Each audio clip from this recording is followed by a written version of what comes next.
Today marks day one of me dropping body fat over the next 4 months without making my life absolute misery. And I'm going to be using the exact systems that has helped me coach over 1,500 women successfully drop body fat over the last 5 years. And I'm genuinely freaking buzzed to show you how it's done. Because over the last 2 years, things have been a little bit interesting. This time 2 years ago, I was a team of 1 and I coached around 20 people whilst living in the north of Thailand, following a little bit of a mental breakdown. To cut a real long story short, I now have 7 employees, coach hundreds of people at any one time, and I've even built an app where we have 5,000 active members, where we are creating an army of super strong humans, which is pretty damn cool if you ask me. And as much as this whirlwind has been the most beautiful thing that's ever happened to my life, I have started to prioritize myself less and less when it comes to looking after my own bits a bit. And I haven't been anywhere near consistent as I would like to be with my nutrition, with my training, and even with things like managing my stress or creating boundaries with work and life. And this year, on the 30th of August, I turned 30 years old. And I know if I continue to put myself down at the bottom of the priority list, like I have done the last couple of years, that will compound into a pretty squiffy situation that I don't want to be in. So this is me grabbing it by the cojones, we hope. I don't know why. I don't want to visualize grabbing that. That's disgusting. Ugh. Why have I thrown them? Get your cojones away from me. Oh, it's unhinged. Oh, that was, okay. Okay, where was I? I'm grabbing it by the cojones. Let me just pick up the balls from the floor. I'm gonna grab it by the cojones so I can enter my 31st year feeling the fucking tits. And I'm gonna completely level with you here. I've actually been putting off making this series for a real long time. Each time I go to start it, life gets busier and busier and busier, and I keep on thinking, it'll be easier to start this later when the perfect time will arrive. But yeah, it's weird that the perfect time is yet to arrive, and I don't think it's going to. So this could be quite messy, quite imperfect over the next few months, but to be honest, I'm also quite excited by that, because I know you little rascals also do the same thing. You put off taking action on your goals because you think there's something else that's more important coming up, so you keep on procrastinating, and then months and years go by and you're still stuck in the same situation. That's me right now, and I'm really excited to carry you on this journey, because I'm really excited to show you that we don't have to be perfect in order for fat loss to work. We can still achieve shit when we're busy and have a lot of fun along the way. I'm not intending to be a complete social recluse. I've got a lot of summer plans coming up, and that is going to be something I'm going to be navigating through this challenge, which is exactly why I'm not going to be doing anything extreme or super aggressive. So no complete sugar detoxes, no cutting carbs and eating eggs off chopping boards, and no drinking any special detox teas that will have me pissing out my arsehole until August. So let's get into it, shall we? So this is exactly what I do with my clients if they're coming to us with a goal like this. As much as the big scary goal can be quite overwhelming, it's definitely helpful to know what carrot we're dangling in front of our head so we know which route to take to get there. And so with this, I've zoomed out to the 30th of August being my diet end date, and looked at the weeks that I have that are going in between now and then. For me, I don't have a set condition I'm trying to get into. I'm mainly just wanting to drop a decent amount of body fat, start to find a few delts and biceps again. It's been a while, but I'm not looking to go anywhere extreme, nor am I looking to reach, say, a target weight or anything. I just want to make sure that I'm fully committed to the process of sticking at this deficit between now and my birthday. So zooming out over the 4 months between now and my birthday, we can break that down into 18 weeks. This week being week 1. Over the next 18 weeks, I know that I'm not going to want to be in a deficit the whole fucking time. I mean, I'd love to say I was that hardcore, but I know from experience that I will lose steam if I go all guns blazing all the way through those 18 weeks. Like, you'd have to bribe me with a massive sum of money for me to actually follow that through. So what I'm doing is I'm going to be breaking up my 4 months into some manageable chunks. In the middle of June, I'm spending a week at a festival, so I know that I'm going to be wanting to have higher calories and not being worried if I'm sticking to my lower calories, and I'm definitely not going to be training there. I'm literally going to be pissing in a bucket. Maybe that could be my workout, I don't know. But between now and then, I've got 5 weeks, and I think having an idea of when I'm going to have my first diet break helps put a little rocket up my cheeks to really get some shit done over the next 5 weeks, so the train truly leaves the station between now and then. Now granted, I know this little sexy calendar doesn't take all the overwhelm away. It's still looking at 18 weeks of following a process that is going to be quite challenging, but I just find having this roadmap, knowing when the pauses are, knowing when I need to push, helps me focus on the shit that really matters, which are the daily habits that are going to result in the outcomes that I'm looking for. So in the roadmap, you would have seen there that I have scheduled to be in a calorie deficit for certain periods of time and calorie maintenance for other periods of time. when I'm pissing in the bucket at the festival. So in order to make sure that that is happening, I need to make sure that I have my daily and weekly habits up and running for that to be the outcome. What comes under the umbrella of that is making sure my nutrition is on point, that I'm training consistently, focusing on the right things, and I'm doing a few other sneaky little things that are going to make this process a lot easier outside nutrition and the gym. Okay, I've been keeping a little secret from you. I haven't just started today. I did a little bit of a lube up over the last couple of weeks. And with that, I've just been assessing where a few things are sitting at so that I can be more effective when I start the process of being in a calorie deficit. So what I've been doing over the last 2-3 weeks has been tracking calories a lot more religiously to get an idea of where my calorie maintenance is. This just gives me a really strong baseline and reference point to be like, if I need to be in a deficit, how much do I want to go under that to see the shit that I want to see? Now, to bring context to all that faff that I've just rambled at you there with, over the last 3 weeks, I've been averaging around 10,000 steps. I've been consuming on average around 2,400 calories. I currently weigh 74 kilos and I've been weight training 3 to 4 times every single week. With that, my body weight hasn't changed at all and I don't feel any freaking different. So that's a strong suggestion that I'm somewhere very close to my maintenance calories when I'm consuming something around 2,400 calories with that amount of activity. Now, if you're unsure of where to find your maintenance calories or give an idea of where shit is at, there is a link below for my calorie calculator to give you a starting point, so go have a little perv of that over there. Between now and my festival, I do indeed have that rocket inserted in the cheeks and my motivation is feeling pretty fucking good at the moment. And in my experience of previous deficits, I do find the first 5-6 weeks before the harsh reality of,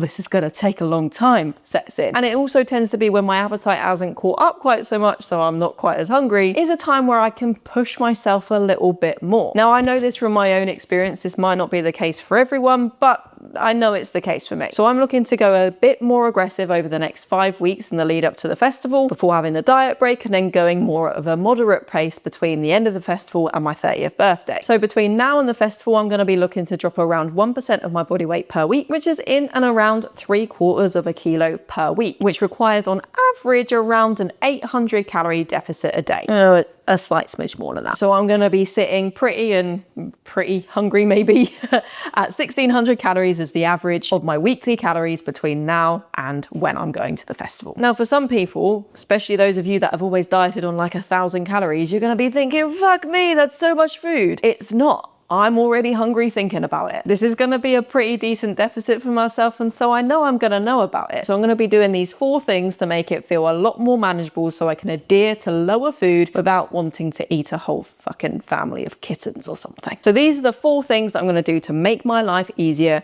whilst going through a bit more of an aggressive deficit. The first thing I'm going to be doing is tracking my calorie intake. Now, I'm aware that does feel about as appealing as taking a cheese grater to your nipple for some of you, and it's definitely not something you have to do, but it is a useful tool when used well, because tracking does help build a bit more awareness to things like mindless snacking, portion control, and also just helps you be efficient in the process. Like if I'm going to be hungry over the next 5 weeks now and then and say no to the occasional pizza, which I'm really not looking forward to, then I want to make sure the effort that I'm putting in is getting me the results that I want. And being accurate with my tracking and knowing where my numbers are at here gives you a very good idea.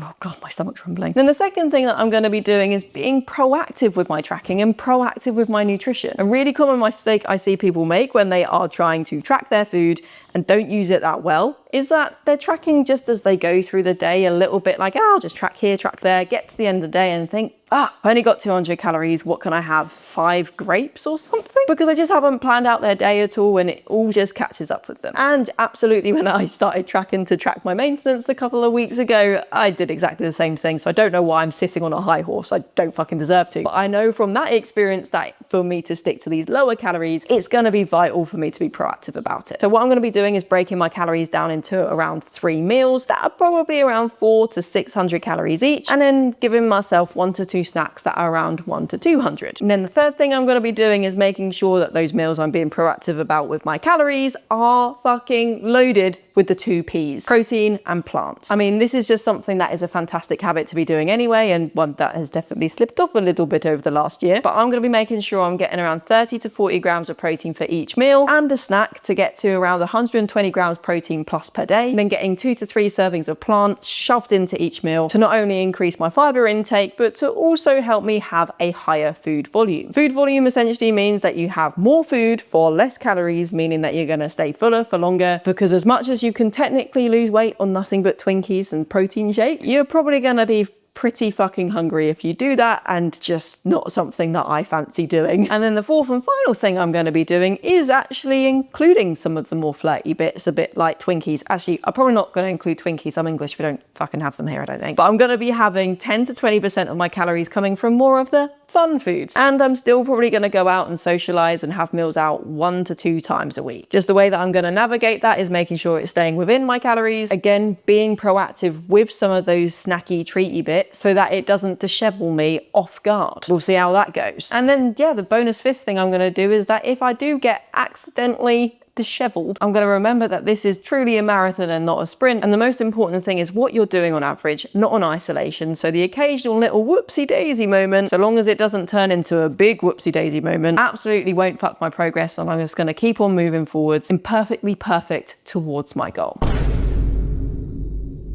Over the last 2 years, my training has actually stayed relatively consistent. Most weeks I've managed to train 3 to 4 times in the gym, lifting some heavy weights. And since the turn of the year, I've been dead consistent on that. But now I'm going into a fat loss phase, I'll need to look at my training and continue to do the same fucking thing. Like, a common mistake I see people make is that because they want to drop body fat or drop weight, they think, I won't do the weight training, I'll do things like HIIT workouts, cardio, because it burns more calories, and you think weight training equals adding mass. I want to lose mass. So maybe a combination of those two things sees weight training get shoved to the side a little, whilst people go gun-ho on losing as much weight as possible. But that's a completely fucking backwards way to go about this process. When you are looking to drop weight, you don't actually give too many fucks about dropping weight. Now hear me out. If I were to say to you, you can drop 10 kilos in 7 days, would you do it? Some of you are going to be saying yes. What if I told you that the way that I did that is by sawing off your right leg? Probably less of you would be wanting to do that, because what you're looking for isn't weight loss, it's fat loss. Fat loss is what sees that you get more defined. Fat loss is what sees that you maybe improve health markers, not total weight loss, because total weight loss encompasses things like your muscle mass. And you want to maintain, if not build, muscle mass whilst you're dropping body fat if you are 1, wanting to maintain incredible health, 2, looking to become a strong fucking sassy being, which is what I'm always trying to do with varying success, and 3, if you are looking to look defined and build the shape that you want, juicy glutes, pop-in delts, a cheeky little bicep you can flex and parties, then you're gonna need muscle mass for that to be the case. If you have low body fat but 0 muscle mass, that's not necessarily a fun fucking place to be. So even though I have a fat loss goal, my training is going to stay the exact same, and the priorities are going to be the exact same with my training. I'm going to look to continuously get a little bit stronger each week through following a traditional strength training program with progressive overload nudged in there, with the idea that it is going to help me maintain strength and muscle mass through this fat loss phase. And to begin with, I'm looking to build up to 30 to 60 minutes additional cardio, because not only will that nudge a little bit more calorie expenditure over the week, but also I sometimes struggle with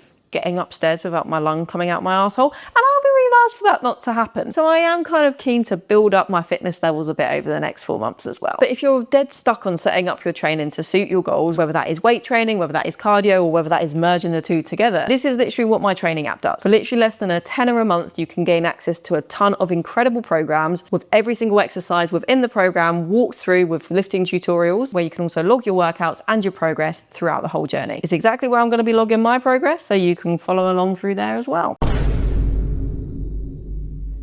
Now, a lot of the time when people are thinking, time to get healthy, time to get fit, time to drop body fat, they think about their nutrition and they think about the gym. But the hidden forgotten extras are stuff that happen outside the gym. So these are 3 key things that I'm also going to be focusing on to ensure that I get the best results over the next 4 months. The first thing is making sure I'm not a sedentary little prawn. I mean, I am. I have a desk job pretty much these days, and looking at my step average from January to February, it was around 5,000 steps a day, which, if you weren't aware, is not really moving at all. Over the last month or so, I have been pushing on this, very proud of me, to get this closer to 10,000 steps a day, and this is where I'm going to want to keep it over the next few months, potentially even increasing on that. There's a couple reasons why this is going to be really fucking beneficial for my current goals. One being that this is one of the best ways to boost your metabolism. Increasing my steps like this is going to drastically increase my average calorie expenditure, which means when I'm thinking about that deficit I want to create, it either means that I can either diet on higher calories, win, or I can diet on the same calories, but see that those calories give me a bigger deficit, also win. So in terms of adhering to a calorie deficit, steps are your best fucking friend that nowhere near enough people talk about. And this is something that I'm going to work really hard to be more consistent with. For the other unsung benefit I think I'm going to get from doing more steps from my previous experience when I have been way more consistent with them is that it just breaks up your day and you're not just at your desk the whole fucking time. Like, I know something that makes me dead happy is being outside more. And I've always felt my happiest and healthiest self when I'm doing things like getting up for a morning walk, breaking up my day with a lunchtime walk, going for a walk after work. And every single time I'm consistent with it, I know it helps the noggin. So I'm really excited to be working on this habit to make sure it's a real staple of my life over the next few months. Then the second unsung hero that I'm going to be focusing a lot on is my sleep. Again, just to be fucking real with you, I launched my app in December 2024. I actually expected around 500 people to sign up. A lot more people ended up signing up, and I was just dead unprepared for it. And it took about 3 or 4 weeks of working ridiculous days to try and get things to where they needed to be. And I was so stressed, I struggled to ask for help, and I was going to bed every night in cold sweats, unable to sleep, really struggling to see the other side of it. Good news is I did see the other side of it. I asked for help, hired people, and we've now got a very, very, very wonderful app. But over that time, a few habits came in around my sleep when I couldn't sleep that is still fucking me a little bit today. A big one being this little fucker. Where I couldn't sleep before, I would doom scroll until the early hours, making me more stressed and sleeping even less, which was a bit silly. So my sleep length and quality reduced drastically. So what I'm aiming to do is keep this little fucker in a different room, turning off my phone at least an hour before bedtime so I can just really let myself relax and get some better quality sleep. I've actually been doing this already over the last couple of weeks in my little lube up period before this challenge, and I can already tell you now the difference is chalk and cheese. So again, I'm really excited for my mental benefit to be doing more of this over the next 4 months. And then the third and final thing I'm going to be focusing on is my mindset. I have felt myself fall into a few traps of being a bit impatient, being a bit of a perfectionist, and therefore procrastinating a little bit on my goals. And I know, again, from experience of coaching others and going through this already before myself, that as much as I really want to commit to everything going absolutely hunky-dory over the next 4 months, the universe doesn't really give a fucking shit. Life is going to be busy. There's going to be things that catch me off guard. I'm probably going to get ill. I might get injured. There's a whole host of things I just cannot predict. And so the commitment that I'm making here isn't to get the most fat loss as possible over the next 4 months, wind, rain or shine, but it's to show up the best I possibly can do every single week, especially in the hard, icky and imperfect ones. Now, I won't lie to you, I do feel quite overwhelmed. It's been a while since I've done something as intense as this. And there's definitely some feelings of doubt up here and a bit of that overwhelm of, oh my God, I might have to be a bit hungry for 18 weeks. And like, summer has literally just started. So to think towards the end of summer, like, it just feels a million miles away. But something I talk to my clients a lot with, and something I repeat to myself a lot at this moment in time, is to really try and focus on the baby steps rather than the mountain you're trying to climb. Because if you're sitting at the base camp of Everest, I mean, I've never done that, but I'm imagining, and you're looking up at that peak that you can't even see, thinking, oh my God, how am I going to do that? Well, the way that you're going to do that is by taking the first step, and then the second step, and then the third step, and then the fourth step, and then all those steps compound to make all the steps that get you to the top. So all you got to do right now is focus on the first step, and that's all I'm doing. And the cool thing about that is an object in motion tends to stay in motion. And one of the coolest things in a journey like this that tends to carry you so far forwards is this beautiful thing called momentum. A way I like to think about this, just quickly going into another analogy, if your car were to stall and you were needing to push that so that you can get some momentum to jumpstart that car, those first steps will feel so fucking heavy. There'll be so much friction, it'll feel almost impossible. But once you get a couple steps behind you and that momentum starts to build, the friction reduces, the momentum carries you forwards. And that's the exact same when you're starting off with some of these ambitious goals, I feel. Those first steps where there's a lot to think about, a lot to do, some uncomfortableness feelings come up, such as being hungry or having to track and figure out your food or getting into the gym, all those messy bits at the beginning. It's like the friction can feel super fucking high. But when you get those first steps in and the momentum comes behind you, it gets easier. So I know that in a couple of weeks, once I'm in my groove, this will start to feel more manageable. Granted, I'm excited to be there, but right now I'm at that baby step place. And that might be the same for you. So if you are just starting out and finding it difficult, don't give up. Keep on showing up imperfectly and join me over the next few months to see what you can do. I'm hoping to do an update every couple of weeks or so I cannot wait to see you in the next one. But until then, I love you, bye.